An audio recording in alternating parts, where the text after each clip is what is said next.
The big problem with discernment is that we are surrounded by so many options in life. We are really in a unique time in history, in that you have the ability to do anything and travel anywhere. In times past, you might have had 3 or 4 possible life choices in front of you, but now you have millions of options available. So which one do you choose? Well, the whole point is that you have to choose. And in choosing one thing, you need to be able to say no to everything else. Life always requires a risk, and this is especially the case with following the call of Jesus. This is why the great saints always said that the most important step in the process of discernment was surrender.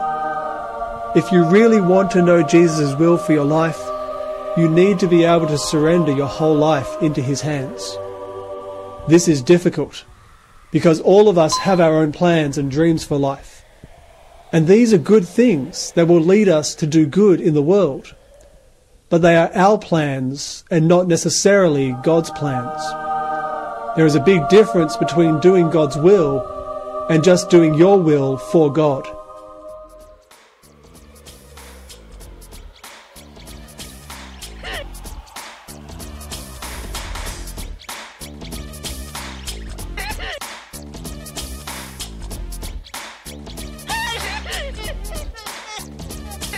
If this process of discernment is about entering deeper into relationship with Jesus, then this is the key moment when you need to work out whether you really want to be doing God's will or just doing nice things for God. The ultimate goal of this second stage of surrender is that we want to be able to say to Jesus that we are willing to do anything as long as it is what He wants. It is very normal to look at yourself and see your own inabilities and weakness. In fact, sometimes we might try to convince God that there are some things that we simply cannot do because we are too weak. This is where you need to let go of your fear and trust God. If He is calling you to do something, it is His job to give you the grace to be able to do it. The other temptation is to say to God that I will do His will as long as it involves certain things. We can end up saying to God, I will do anything that you want as long as I get to travel and see my family regularly.